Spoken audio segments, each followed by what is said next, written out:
ये एनिमे बहुत ही खास है। हमारे मेन कैरेक्टर का नाम मीको है।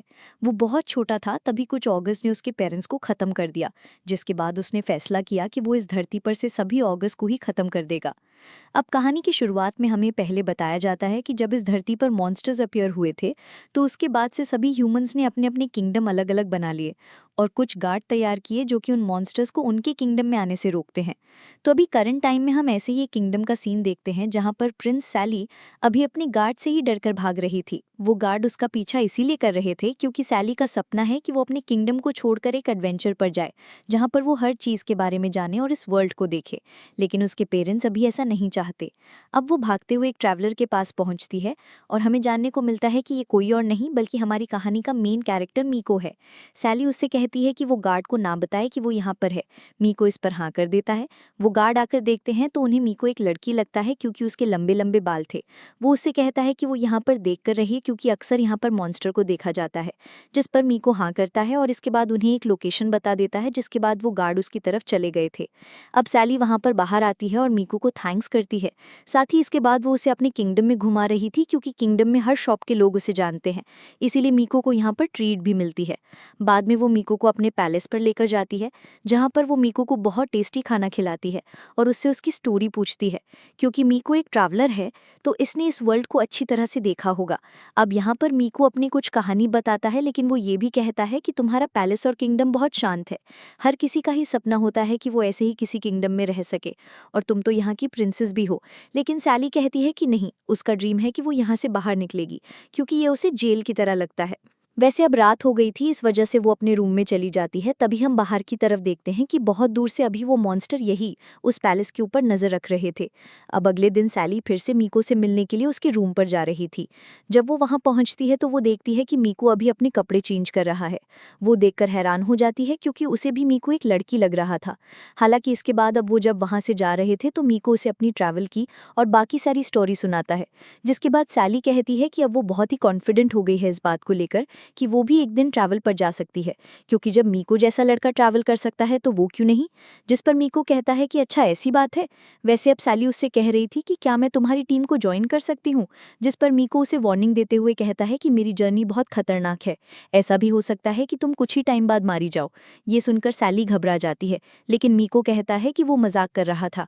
अब इसके बाद हमें किंग को दिखाया जाता है। अभी वो जब पैलेस के मेन हॉल में बैठे हुए थे तब उनसे एक मॉन्स्टर मिलने आता है, और ये वही मॉन्स्टर है जिसे हमने कल एक दूसरे मॉन्स्टर के साथ देखा था। यहाँ पर आकर ये कहता है कि ये मॉन्स्टर लड़ाई नहीं चाहते थे, इस वजह से इन्हें हर महीने 30 ह्यूमन बॉडी चाहिए होगा, जो कि किंग को इन्हें देना होगा, वरना वो खुद यहाँ के लोगों की जान ले लेंगे। अभी गार्ड ने उन्हें घेर लिया था और एक गार्ड उस मॉन्स्टर पर हमला करने लगता है, जिस वजह से वो मॉन्स्टर उसे मार देता है और कहता है कि इसकी बॉडी काउंट नहीं होगी। अब यहाँ पर किंग ने उससे कह दिया था कि वो सोचकर बताएंगे, जिसके बाद वो मॉन्स्टर वहां से चला जाता है। हम देखते हैं कि अभी वहां बाहर मीको और सैली दोनों ही जब जा रहे थे, तभी वो मॉन्स्टर वहां से निकलते हुए मीको को देख लेते हैं। उसे देखने के बाद वो अचानक से ही बहुत घबरा गए थे और वहां से भागने लगते हैं। मीको ने भी उसे वहां पर नोटिस कर लिया था, जिसके बाद वो एक बहुत ही ईविल स्माइल करता है। अगले सीन में हम देखते हैं कि किंग सैली को अपने पास बुलाते हैं और उससे कहते हैं कि अभी वो सामने ना आए और किसी सेफ जगह पर रहे। लेकिन अब तभी उन्हें कुछ आवाज़ सुनाई देती है, जिसके बाद सैली तुरंत ही वहां से बाहर आ गई थी और उसे वहां पर बहुत सारे मॉन्स्टर देखने को मिलते हैं। ये सभी मॉन्स्टर ऑगर ही थे और इन्हें याकी और उसका वो भाई जिसका नाम मोकी है वो लेकर आए थे। अब यहाँ बाहर याकी आकर अपने भाई को बताता है कि जिस लड़के ने उनकी सिटी को तबाह किया था वो अभी इसी पैलेस के अंदर है। अब इतने में ही मीको वहाँ खुद ही बाहर आ जाता है और वो इन ऑगर्स को देखकर बहुत खुश था और इनसे लड़ना चाहता था। साथ ही वहां पर मोकी भी अभी बहुत खुश था क्योंकि वो अपना बदला ले पाएगा। उसी समय सैली वहां पर आती है और मीको से कहती है कि उसे वहां से हट जाना चाहिए क्योंकि ये मॉन्स्टर्स बहुत खतरनाक है। लेकिन अभी मीको का ध्यान तो उसकी बातों पर था ही नहीं। वो आगे आकर मोकी को इंट्रोड्यूस करता है और अपना नाम बताता है। वहां पर मोकी भी अपना नाम बताता है और फिर वो मीको पर हमला कर देता है। लेकिन जब वो पंच कर रहा था तो इतने में ही मीको अपनी तलवार को निकालकर उसके हाथ को काट दिया। साथ ही अब वो अपने बैंडाना को निकालकर अपने सर पर बांधता है और आगे बढ़कर उन सभी ऑगर्स पर हमला करते हुए एक एक करके सभी को मार देता है। मोकी इस चीज से समझ गया था कि मीको वो पर्सन है जिसे सिर्फ मॉन्स्टर्स को खत्म करने में मजा आता है। अब यहाँ पर वो मीको से पूछता है कि आखिर तुम हो कौन, लेकिन मीको जवाब न देते हुए फिर से उसे खत्म कर देता है और इसके बाद सैली के पास आता है, जो कि अभी बहुत बहुत ही ज्यादा हैरान लग रही थी। तभी हम देखते हैं कि वहाँ पैलेस के अंदर से एक डॉग निकल कर आता है और वो मीको के पास आता है, जिसके बाद वो और डॉग वहाँ से जाने लगे थे। सैली उन्हें रोकती है लेकिन मीको उसे इग्नोर करता है। सैली आगे बढ़ रही थी लेकिन इतने में उसका ध्यान वापस से उन ऑगर्स की बॉडी पर जाता है और वो डर के मारे रुक जाती है। अब सीन यहाँ से चेंज होता है और हम देखते हैं कि सैली अभी भी मीको को भूली नहीं थी, जबकि मीको को यहाँ से गए हुए पूरा 1 मंथ हो चुका है। सैली को भी अब एडवेंचर पर जाना था। वो फिर से अपने फादर के पास आती है और उनसे बात करती है। साथ ही इस बार उसने अपने बाल को भी काट दिया था, ये दिखाने के लिए कि वो इस चीज़ के लिए कितनी सीरियस है। और अचानक से उसके फादर इस पर हाँ कर देते हैं, जो देखकर वो बहुत खुश होती है।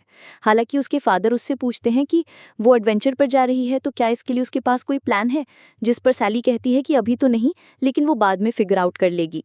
अब इसके बाद सैली अपनी एडवेंचर क्लोथ्स को पहनकर निकल चुकी थी। अब कुछ देर की जर्नी पार करने के बाद वो जंगल में पहुंच जाती है, जहां पर उसे एक अजीब सा ह्यूमन लाइक रैबिट दिखता है जो कि अभी नीचे पड़ा हुआ था और शायद वो बेहोश था। इस वजह से सैली उसे इग्नोर करती है और वहां से जाने लगती है। लेकिन तभी उस रैबिट के पेट से आवाज़ आती है, जिसके बाद सैली को रुकना पड़ता है। वो उसे एक गाजर निकाल कर खिलाती है। अब जब वो रैबिट होश में आता है तो पता चलता है कि वो लड़की है। अब यहाँ वो पहले सैली को थैंक्स कहती है और इसके बाद अपना नाम बनी बताती है।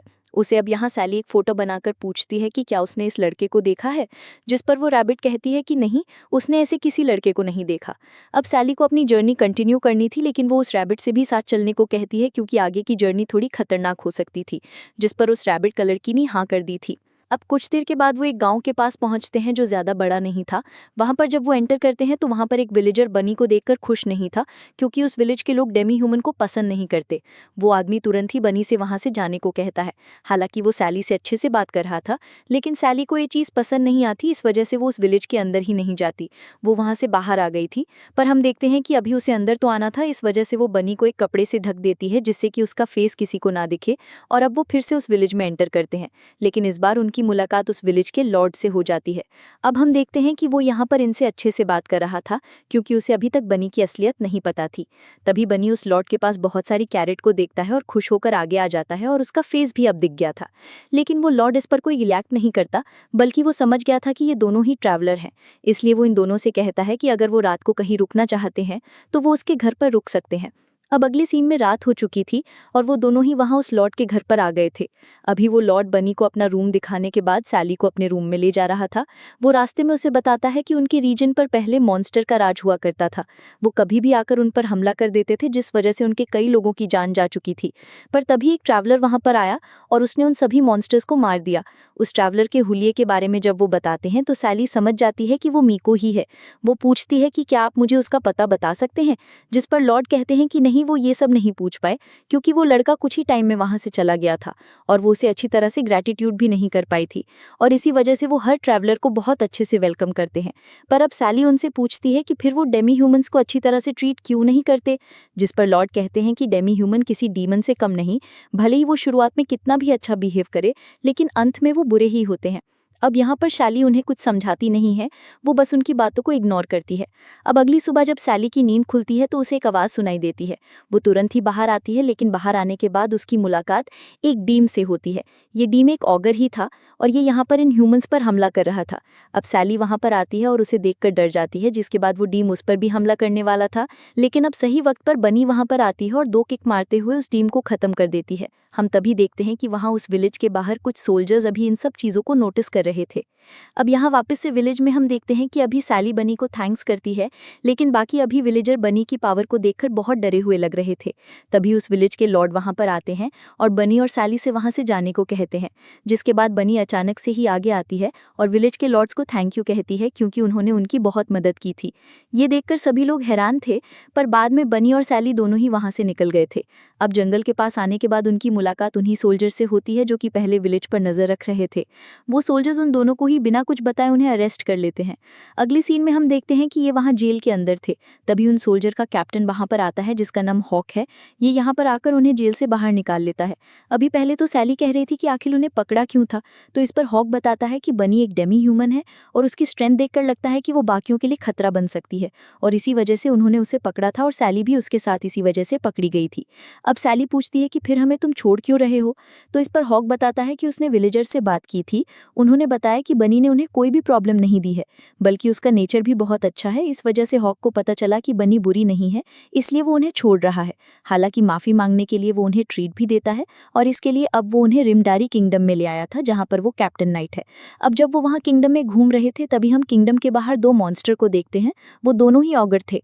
यहाँ पर उस बड़े मॉन्स्टर का नाम जेड है और उस लड़की का नाम मैरी। वो दोनों ही अभी किंगडम पर हमला करने की प्लानिंग में थे, लेकिन बाहर एक बहुत बड़ी और स्ट्रॉन्ग दीवार थी जिसे तोड़ने के लिए मैरी ने अपनी पूरी स्ट्रेंथ को यूज किया था और उसने अपनी एक ऑगर आई को डिस्ट्रॉय कर दिया था, जिससे उस दीवार में होल हो गया था। अब जेड आगे बढ़ सकता था, लेकिन मैरी की ज्यादा पावर यूज करने की वजह से उसकी स्ट्रेंथ चली गई थी और वो अभी साइज में छोटी हो चुकी थी। इस वजह से वो वहीं पर रुकने का फैसला करती है। अब जेड यहाँ पर अंदर आकर सामने वाले सोल्जर्स को खत्म कर देता है। तभी वहां पर सैली जेड को देखती है।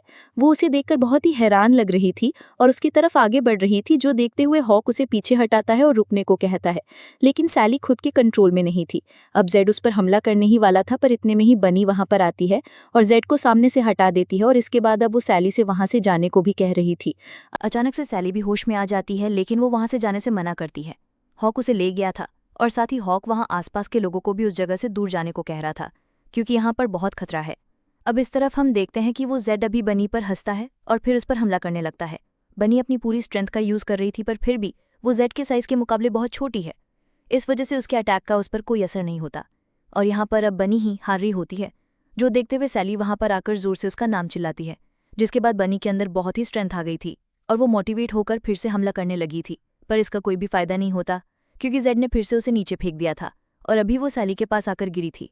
सैली उसके सामने आ रही थी। जेड कहता है कि वो उन दोनों को ही मार देगा, लेकिन सैली सामने से हटती नहीं, बल्कि अचानक से उसे अपनी बॉडी में हिट महसूस होती है और उसकी आंखें ग्लो करने लगती है। उसकी आंखें उसी तरह से ग्लो करी थी जैसे कि कहानी के शुरुआत में मीको की आंख ग्लो कर रही थी। यहाँ पर उसे पता ही नहीं चलता और वो तुरंत ही जेड का एक हाथ काट देती है और इसके बाद उसके चेहरे पर भी मीको की तरह एक ईविल स्माइल थी। अब इसके बाद सीन चेंज होता है और हम वहाँ बाहर की साइड मैरी को देखते हैं। वो अभी एक पेड़ के कॉर्नर पर बैठी हुई थी और इंतजार कर रही थी जेड के वापस लौटने का। तभी मीको वहाँ उस पेड़ के पीछे आकर उससे कहता है कि क्या अभी जो एक्सप्लोजन हुआ वो उसने किया था। वैसे मैरी हैरान थी, क्योंकि मीको की प्रेजेंस उसने महसूस नहीं की थी, लेकिन वो इस चीज़ से खुश होती है कि जब तक जेड लौट कर नहीं आ रहा तब तक उसे टाइम पास के लिए कोई मिल गया है। अब वो अपने बाल को हटाकर अपनी ऑगर आई का इस्तेमाल करती है। इससे वो पेड़ कट चुका था। हालांकि मीको को कोई चोट नहीं लगती। वो समझ गया था कि ये भी कोई ऑगर है और इसे पहले से भी ये चीज़ पता थी, क्योंकि मैरी के सर पर एक सिंग लगा हुआ था जिसके अंदर उसकी पावर है। मीको कहता है कि देखो, मैं तुम्हें मारना नहीं चाहता, मैं तो सिर्फ तुमसे बात करने के लिए आया था। अब वापस से हम वहाँ किंगडम के अंदर देखते हैं कि अभी जेड शैली को देखते हुए जोर जोर से हंस रहा था और बहुत खुश भी लग रहा था कि अब उसे एक और वर्दी अपोनेंट मिल चुका है। हालांकि इसके बाद वो फिर से शैली की तरफ पंच मारने के लिए अपने हाथ को आगे करता है, पर शैली ने उसके हाथ को रोक लिया था, जो देखकर जेड बहुत ही हैरान था। इसके बाद हम वापस से यहाँ बाहर मीको और मैरी को देखते हैं।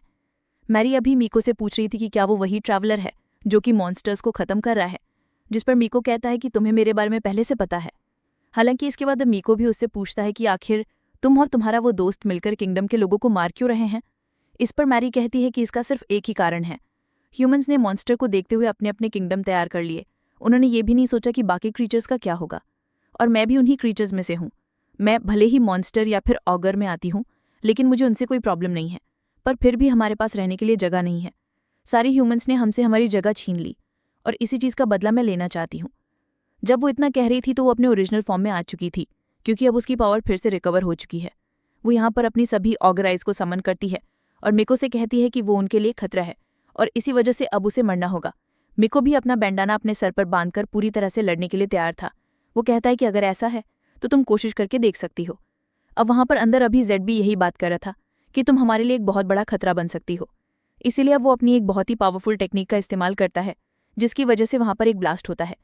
इस ब्लास्ट की आवाज़ इस तरफ मैरी ने भी सुन ली थी, जिस वजह से वो कुछ टाइम के लिए डिस्ट्रैक्ट हो जाती है, जिसका फ़ायदा उठाते हुए मिको उस पर हमला करता है और उसे बीच में से काटते हुए कहता है कि तुम्हें मुझ पर ध्यान देना चाहिए। हालांकि अभी मैरी एक मैजिक का इस्तेमाल कर रही थी, जिसकी वजह से उसकी बॉडी एक राख की तरह थी। मिको की तलवार उसे पहले तो कट कर देती है, पर बाद में मैरी फिर से ठीक हो जाती है। वो कहती है कि तुम मेरे साथ फाइट कर रहे हो, लेकिन क्या तुम नहीं चाहते कि तुम्हारे दोस्त जिंदा बचे? क्या तुम उनकी मदद नहीं करोगे? जिस पर मिको कहता है कि उसका मकसद इंसानों को बचाना नहीं है, उसे सिर्फ इस धरती से ऑगस्ट को खत्म करना है। जिसके बाद मिको अपने मैजिक का इस्तेमाल करता है और मैरी के वो सारे ऑगर आइज को डिस्ट्रॉय कर देता है। अब हम वापस से वहाँ किंगडम के अंदर आते हैं। हम देखते हैं कि अब जब वो धमाके के बाद धूल हटती है तो यहाँ पर शैली पूरी तरह से ठीक थी और वो सामने खड़ी हुई थी। इस वजह से बनी भी बच जाती है। हालांकि अब शाली अपनी तलवार निकालती है और हमला करते हुए जेड को वहां पर हरा देती है, लेकिन इसके बाद ही तुरंत वो बेहोश भी हो गई थी। अब यहाँ बाहर मीको मैरी से कहता है कि उसके किसी भी अटैक का उस पर असर नहीं होगा, जिस पर मैरी कहती है कि क्यों ना वो अपने पावरफुल अटैक का इस्तेमाल करके देखे। मीको इस पर हाँ करता और अपनी एक तलवार को अपने ही पैरों पर लगाकर कहता है कि वो जगह से नहीं हिलेगा। अब मैरी अपनी बहुत पावरफुल अटैक का इस्तेमाल करती है और ये वही अटैक था जिसकी मदद से उसने उस बड़ी सी दीवार को तोड़ा था। पर हम देखते हैं कि इससे मीको को कुछ भी नहीं होता, बल्कि उसे एक खरोच तक नहीं आई थी। पर इससे मैरी वापस से अपने उस छोटे वाले रूप में आ चुकी थी, क्योंकि उसकी सारी पावर अब खत्म हो चुकी है। मीको तुरंत आगे बढ़ता और उसके ऊपर अपनी तलवार रखता है। मैरी उसका नाम पूछती है क्योंकि अब वो मरने वाली थी, लेकिन इसके बाद मीको अपना नाम बताता है और उसे जान से नहीं मारता, बस उसकी ऑगर आई को डिस्ट्रॉय करता है, जिसकी वजह से अब वो इतनी पावर का इस्तेमाल नहीं कर पाएगी जितनी पावर का वो अभी कर पाती थी। साथ ही साथ इसके बाद मीको उसके उस सीन को भी काट देता है, क्योंकि ऑगर्स की पावर अपने सींग में होती है। अभी मीको का डॉग भी वहां पर आ गया था। वो उसे पूछता है कि क्या मीको उसे खत्म नहीं करेगा, जिस पर मीको कहता है कि नहीं, उसने उसकी पावर निकाल ली है, अब उसे इससे कोई लेना देना नहीं, क्योंकि अब ये एक ह्यूमन बन चुकी है। हालांकि वो डॉग समझ रहा था कि मीको मैरी में खुद को देख पा रहा है। अब इसके बाद वो वहां से जाने लगे थे। मीको ने वैसे शाली के प्रेजेंस को भी नोटिस कर लिया था, इसीलिए डॉग कहता है कि क्या हम उससे जाकर मिलेंगे, जिस पर मीको कहता है कि नहीं, मुझे अपनी स्पिरिट से अभी नहीं मिलना है। इससे हमें जानने को मिलता है कि मीको की स्पिरिट का टुकड़ा शाली के अंदर रह गया है, जिसकी वजह से उसके पास वो पावर एक्टिवेट हुई थी। अब मीको और वो डॉग वहां से चले गए थे। अब हम देखते हैं कि अभी एक मिस्टीरियस मैन अभी यही सब देख रहा था और वो कहता है कि उसे अपने काम का आदमी अब मिल चुका है। बाद में हमें शाली को दिखाया जाता है, जिसे जब होश आता है तो वो देखती है कि बनी वहीं पर बैठी है। तभी हॉक भी वहां पर आता है और शाली को उसकी तलवार लौटा आता है। हालांकि शाली उसे पूछ रही थी कि आखिर उस ऑगर का हुआ क्या, जिस पर हॉक कहता है कि शाली ने ही तो उसे खत्म किया, मतलब तुमने ही तो उसे मारा था। ये सुनकर शाली थोड़ी हैरान थी। अब हॉक उन दोनों को ही वहां से लेकर जाता है। वो फिर से वहीं उस जेल के पास आ गए थे, जो देखकर शाली कहती है कि क्या तुम फिर से हमें अरेस्ट कर रहे हो, जिस पर हॉक कहता है कि नहीं, ऐसा कुछ नहीं है। इसके बाद वो उन्हें वहां पर एक सेल में लेकर आता है और मैरी को दिखाता है। वो कहता है कि ये लड़की हमें उसी टूटी दीवार के दूसरी तरफ पड़ी हुई मिली थी और ये एक ऑगर है। ये सुनकर शाली कहती है कि लेकिन ये तो दिखने में ह्यूमन की तरह लगती है, जिस पर हॉक बताता है कि मॉन्स्टर्स भी ह्यूमन की तरह दिख सकते हैं। हालांकि इसके बाद वो ये भी कहता है कि एक मॉन्स्टर है और शायद इसी ने हम पर हमला करवाया था, इसलिए इसे एलिमिनेट किया जाना चाहिए। पर अभी ये बेहोश है और इसी वजह से हमने ऐसा नहीं किया अब तक, लेकिन एक बार इसे होश आ जाए इसके बाद हम इसे खत्म कर देंगे। अब शाली कहती है कि वो यहाँ पर रुककर देखेगी जब तक इसे होश नहीं आ जाता, जिसके बाद हॉक वहां से चला गया था। अब हॉक के आने के बाद बनी बताती है कि मैरी असल में बेहोश नहीं, वो सिर्फ नाटक कर रही है। अब जब भांडा खुल चुका था तो मैरी भी बैठ जाती है और वो बताती है कि वो सच में कॉगर है, और इसके बाद वो तुरंत ही बनी पर हमला भी कर देती है। हालांकि उसकी पावर जा चुकी है, क्योंकि मिको ने उसका वो सिंग काट दिया था। इस वजह से उसके पंचेस का बनी पर कोई असर नहीं होता, बल्कि शाली को वो क्यूट लगती है। पर यहाँ पर मैरी तो बहुत हैरान थी, क्योंकि उसकी पावर काम ही नहीं कर रही थी। तभी उसे याद आता है कि मिको ने उसका सीन काट दिया था। वो तुरंत ही मिको का नाम लेती है, जो सुनकर शाली हैरान थी। वो पूछती है कि बताओ तब क्या हुआ था। अब इसके बाद वो सारी बातें बताना शुरू करती है। तभी बाहर हम एक ऑगर को देखते हैं, जो कि अभी जंगल में था, लेकिन वो सिटी की तरह बढ़ रहा था। अब वापस से जब हम यहाँ जंगल में आते हैं तो देखते हैं कि अब तक मैरी ने सारी बातें बता दी थी, जिसके बाद शाली कहती है कि अच्छा है, फिर तुम्हारी पावर जा चुकी है, इसका मतलब अब तुम सिर्फ एक नॉर्मल ह्यूमन की तरह हो, अब तुम्हें मरने की जरूरत नहीं है। तभी इसी सीन के साथ हमारा यहाँ पर एपिसोड यहीं खत्म होता है।